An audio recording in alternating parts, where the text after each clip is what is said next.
Welcome back to the Inside Texas Basketball Show. I'm your host, Evan Feith. As always, joining me is Keenan Womack. Took a bit of a hiatus last week, but we're back. It's just not really basketball season at this point. We're approaching the approach to basketball, where we're trying to get down to November. Obviously, a lot of talks around football these days. So, Keenan, first of all, how have you been? We haven't talked in a little bit, but we're just trying to get a little bit out about this basketball team, right? Yeah, man. I mean, it's lead up to camp, and I'm excited for the Sean Miller debut against Duke in Charlotte on November 4th. Very Mhm. much looking forward to the season starting. I think this offense is going to be a lot more fun than what we saw last year, even with Trey Johnson in tow last season. I just think it's going to look a lot different, and it's going to be a lot more exciting. They're going to be pushing the pace, and things are just going to look better. Definitely. And before we get into things, make sure, of course, you're going over to InsideTexas.com for the best spot for all of your Texas Longhorn news, whether it be football right now, basketball right now, and in the future, and baseball when that comes around. Right now, in your first week, you get for $1 and get a full year of access to The Athletic with Inside Texas. It's the best deal in all of sports reporting. So make sure you go over to InsideTexas.com, see what Keenan and I are talking about right now. Keenan, we've got some big recruiting news to go over, but first, we're starting to get into that like top 25 preseason projection season. You're seeing these lists come out. A lot of Purdue's, Duke's, Houston's at the very top of these lists. You're not seeing a lot of Texas in a lot of those names. You're not seeing the Longhorn on a lot of like the Field of 68, who I knew just joined on three, and some of those other national sites. So just Keenan, if you had to make a list right now, and I know they're not going to be scratching your top 15, but where in general, out of all these 300 plus teams, do you think Texas starts at heading into the year? I think they're probably right outside the top 25, maybe in the 25 to 30 range, somewhere in there. I think a lot of it is going to be, can they shoot? I mean, Mhm. truly, like that's going to be the swing skill for this entire team. I know that that's not groundbreaking analysis. You got to be able to shoot to win games in college basketball, but there's a lot of talent in this front court. There's a lot of excitement about the different things that this offense could potentially do if the catch and shoot stuff comes along, if Heidi can shoot, if Wilcher can shoot, you know, if if Weaver can shoot. Yeah. We've been talking about him as a potential catch and shoot guy for a couple of years, hasn't really come to fruition yet. But maybe if Swain can catch and shoot too. So that's going to be the difference, I think, between this team and last year's team is that it's not going to be all predicated on guys creating their own looks. Like ideally, the offense will create looks for guys open on the perimeter with this front court, especially if they can get, Vokia Titus in the short roll. And if he can become a short roll passing threat, you're going to find a lot of opportunities on the perimeter to shoot threes. So the question is, can they connect on those shots? I think right outside the top 25 is fair for them. I think we're going to know a lot about this team about 20 minutes into the season against Duke if they can hold their own against. Because this Duke team, man, like they're no joke. Like as good as Texas front court is, Duke's is probably better with Pat and Gongba and Cam Boozer. I mean, that is an Yeah. unbelievable lineup of bigs, Agree plus with Dame Sarr and Caden Boozer, and I mean the list goes on of just really talented guys that this Duke roster has, and I think they're going to have probably 3 top 15 picks this year, and it's just going to be a real scary hours for Texas, but Texas can compete and they can hang in there. Should give them a lot of confidence going into the rest of a pretty mild preseason slate outside of about 2 or 3 games. Yeah, just about to say you get thrown right into the waters, and that's the hardest game you play until maybe Florida or whoever you're thinking is the top team in the SEC for Yeah. 2026, really, when that starts coming around. So that is the big test. When I looked at ESPN's most recent time they've talked about college basketball, they had Texas in that first five out, so that 25 to 30 range, just where you said pretty much every other place. You're kind of finding them that where we're acknowledging Sean Miller, we're acknowledging this team and that they've done a lot in the portal, but maybe can't quite put them there. They ended as the number 47 team in Ken Palm last year. So are they 20 points higher as a team heading into this year? They're definitely more well rounded. We'll see how good they are as a team, but that's really kind of not that important at the end of the day. They might lose to Duke in the first game, and it really won't matter until it gets into SEC play. But what does matter, what we're at right now, especially, is making sure the future of this Texas Longhorn team is insured and making sure there's some star power potentially to go in there. I know, Keenan, that there's some recruits coming in this weekend and in general, this kind of late September time that are pretty important for this Texas team long term. And there's no guarantees about the kind of guys they can get, but some really, really big names in this class are coming in. Isn't that right, Keenan? Oh yeah, this is a huge recruiting weekend. You got 4 big time players coming in, 3 of which are 5 stars according to On3's industry ranking. So, Deron Rippey Jr. out of Blair Academy in New Jersey. He's from the New Jersey, New York area. Super talented lead guard, about 6'2", 175. Super quick, just really athletically explosive. Just bounces off, like flies off the ground. You know what I mean? Just a really potent lead guard, dynamic scoring type of guard. He's a good passer too, but I think he probably leans more into the scoring lead initiator position than a lead initiator, I suppose. He's more of a scoring guard than a passing guard, though he can pass too. So he's in town this weekend.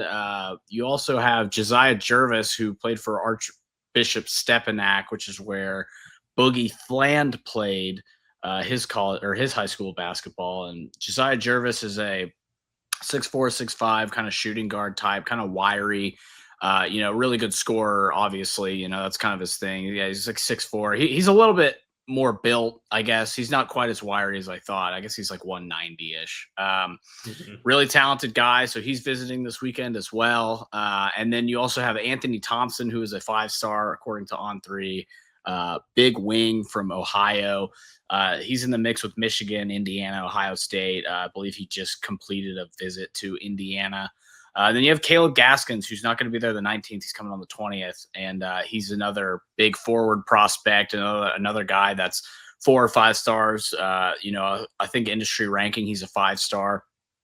Really talented, just combo forward, guard, kind of really a wing, you know what I mean? A wing with forward skills and guard skills. He's a super talented guy. He's the type of guy that's going to play 1 year of college basketball, could go pro after 1 year. I mean, all 4 of these guys could potentially be one and dones. Yeah. I don't know that all 4 of them will be. I think Jervis is probably your best bet for a guy who will take a second year. But yeah, I mean, all 4 of these guys are highly talented recruits that could make a major impact in their first season on campus. Are you ready to love your kitchen and bathroom again? Luxe Kitchen and Bath will bring that to life. Luxe has been offering high-end kitchen and bathroom remodels for 3 generations throughout the greater Austin area. With 5-star review after 5-star review on Google and Facebook and an A+ rating from the Better Business Bureau, you can put your faith in Luxe Kitchen and Bath's award-winning designers and skilled craftspeople to bring your dream vision to life. But that's not all. Luxe's all-star team also provides full home remodels, large additions, and even commercial build-outs as well. So call Luxe Kitchen and Bath at 833-358-LUXE today, or visit luxekitchenbath.com to discover where quality meets luxury and begin the process of transforming your home. Get your free quote today by calling 833-358-LUXE. That's LUXE, or by visiting luxekitchenbath.com. Contact info is in the description. Yeah, and I think that trying to get the second year out of these kind of players is one of the most important things in this new college basketball landscape. Having these guys who are NBA talented players, I think of LeBaron Filan is one of those guys who could have probably been a first-round pick, but then you have NIL coming into the case, and maybe this guy doesn't want to be the 25th overall pick; they want to be the 10th overall pick. So you give them one extra year; they're still young in these NBA teams' eyes. Have another year of development, get them into the top 15 of the draft. So these are 3 to 4 guys who really are. I mean, you just look at the industry rankings and someone like Thompson, who's number 6, or Rippey, who's number 13 when you pull them up. Those guys are expected to be like lottery picks, maybe put in 8 other guys or so from international already in college, but those are first-round pick level players. So we don't need to tell you that getting a first-round pick level NBA player is an important acquisition for this team, but you can definitely tell that Sean Miller's going around the country right now. You heard what you said about these guys. I mean, you're trying to get 2 guys from the New York area, trying to get people out of, that I was going to say Syracuse, but that's not even these days a Syracuse kind of thing, but trying to get guys from the Northeast out. Florida is something that the football team does really well recruiting. Can they get them to come over to Texas with Gaskins? And then I believe Thompson's from Ohio. So Sean Miller doesn't seem to really feel restricted by where he is at Texas. It seems like he's going for these guys from all over and all types of talent. Yeah, I mean, he's also really taking advantage of his Arizona connections, right? Now, none of these guys are Arizona guys, but you see a guy like Cameron Williams who visited September 5th. He was on the Gooseby trip, and that guy's a 5-star overall. He's one of the top players in the country. I believe he's number 7 in the country. So he's really leaning on his West Coast connections as well. You know, you have Maximo Adams coming in a couple of weeks. It's a Sierra Canyon kid. He's a wing. You know, potentially Cameron Holmes coming in as well. That would be in October, and he's a kid from Millennium, Arizona. So he's really reaching out to different states. Like, you know, they sent an assistant to watch the Ratliff twins recently. I believe that was this past weekend. And those are New York kids. You know what I mean? They're sons of Theo Ratliff for old school NBA fans. Yeah. Sean is really all about just getting as much national exposure as possible, I believe. And I think it's important too that he's doing a lot of this legwork himself. Now, in the case of the Ratliff twins, I believe he sent an assistant. I don't know that he went there, but a lot of these cases, he's the one going out there. He's the one making the connection in person. And I think that speaks to his commitment to building through the high school ranks, right? You know, you hear Steve Sarkisian talk about that a lot. And I think Sean has taken a lot from Sark. He said that in the press, or the media availability, I suppose. That was about a month ago, maybe 6 weeks ago or so, that he's taking a lot from these other coaches at UT. And I think it's really important to him to build through the high school ranks. And, you know, you supplement with the portal, you get your guys from high school, and you build your team that way. And I think doing that creates a kind of culture. You don't have this mercenary culture, I suppose, that you kind of get when you bring in a bunch of transfers every year. And, you know, it's going to happen. You're going to have to supplement with the portal. I mean, Texas' best players this year are portal ads, but of course it's a new coaching staff. So that's going to happen when you bring in a new staff and the old staff leaves. Real quick aside, can you think about the Link Academy backcourt with LeBaron Filan and Trey Johnson? Yeah, right. Like, that's just hilarious to think about. Like, good luck stopping them. Like, 3 years away from these guys being in the NBA, starting for their teams, like just playing on the same backcourt. I mean, that's unbelievable. But sorry, just an aside. I was just thinking when you were talking about Filan earlier, I was like, man, he played with Trey at Link. Like, that's right. But yeah, I mean, Sean is really going after. He's swinging for the fences with this recruiting class, you know. And the key though is, obviously, a big part of it is how much NIL money do you have? Because these are guys who are going to be commanding $1 million plus.